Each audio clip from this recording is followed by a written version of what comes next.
আর তার বিনিময়ে টাকা নিয়ে যান। এই মাম্পু, স্টোর রুম থেকে পুরনো জিনিসগুলো নিয়ে আয় যা। সর্বনাশ, এই ভাঙড়িওয়ালাটার কাছে আমাদের বেচে দেবে নাকি গো? ওরে বাবা,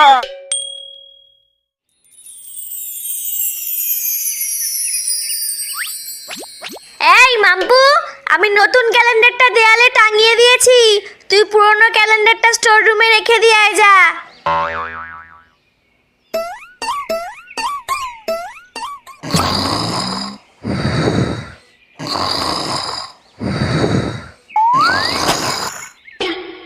ধুর ধুর, আরে ভাই একটু শান্তিতে ঘুমোচ্ছিলাম, আবার নতুন কে এলো?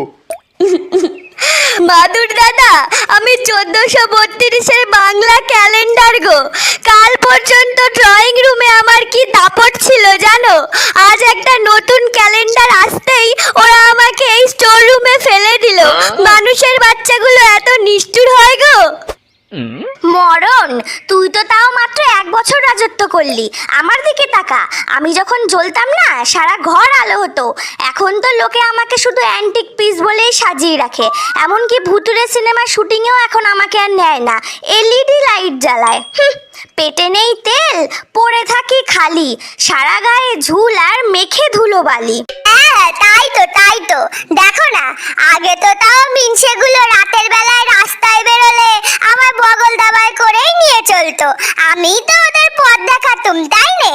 আর এখন দেখো হতচ্ছাড়াগুলো সব মোবাইলের ফ্ল্যাশ দিয়েই কাজ সারছে। অন্ধকার হোক বা পকেটের পয়সা হারাক, সবেতেই ওই মোবাইল। এখন আর কিচ্ছু খুঁজতে আমার প্রয়োজন হয়নি, যত সব কাটছাট করা বেঈমানের দল। আমার 3 ছেলের তেজ এখন এই ধুলোর তলায় চাপা পড়ে মরতেছে। আরে থাম থাম, তোরা তো শুধু আলো অন্ধকার নিয়েই পড়ে আছিস। আমার কথা কেউ ভেবে দেখেছিস? এক সময় পাড়ার মোড়ে যখন আমি খবর বলতাম তখন লোকেরা হা করে গিলতো। আমার নব ঘোরানোর জন্য লোকের কত কসরত ছিল। বছরের ওই একটা দিন মহালয়ার ভোরে আমায় নিয়ে কি হুড়োহুড়িই না পড়তো। আর ওই যে 4টের সময় পঙ্কজ মল্লিকের সুর আর বীরেন্দ্র কৃষ্ণের চণ্ডীপাঠ যখন আমার ভেতর দিয়ে গম গম করে বেরোতো, গোটা পাড়া থমকে যেত, মনে হতো আমিই পাড়ার মোড়ল। তা যা বলেছো। শুধু তাই নয়, এখন তো এই হতচ্ছাড়াগুলো মহালয়া দেখে ওই চ্যাপটা মোবাইলের ভেতর ইউটিউব না কি এসেছে না, 2 মিনিট অন্তর বলে অ্যাড দেখো। আমার সময় কোনোদিনও মাঝপথে কাউকে তেল মাখাতে হয়নি বাপু, তবুও এদের কাছে আমার ওই খড়খড়ে আওয়াজের আর কোনো কদর নেই।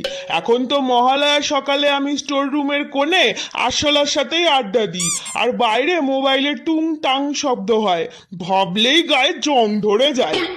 আরে বাবা, তোমরা তো তাও চোখে পড়ো, আমাকে তো এখন কেউ লেখেও না, কেউ পড়েও না। সবাই এখন ওই হোয়াটসঅ্যাপ না কি যেন বলে, ওটাতেই ব্যস্ত। প্রেমের চিঠি এখন সব ইমোজিতে আর ওই 15 মিনিটের রিলসেই আটকে গেছে। টিন ভাঙা, লোহা ভাঙা, ছেঁড়া জুতো, ঘরের সব পুরনো জিনিসপত্র দিয়ে যান আর তার বিনিময়ে টাকা নিয়ে যান। এই মাম্পু, স্টোর রুম থেকে পুরনো জিনিসগুলো নিয়ে আয় যা।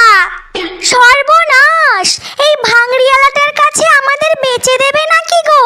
ওরে বাবা, এই ভাঙড়িওয়ালা মালটা তো আমায় 5 টাকা দিয়ে কিনে নিয়ে যাবে, তার চেয়ে তো এখানে ধুলো মেখে পড়ে থাকাই অনেক ভালো ছিল রে। হ্যাঁ।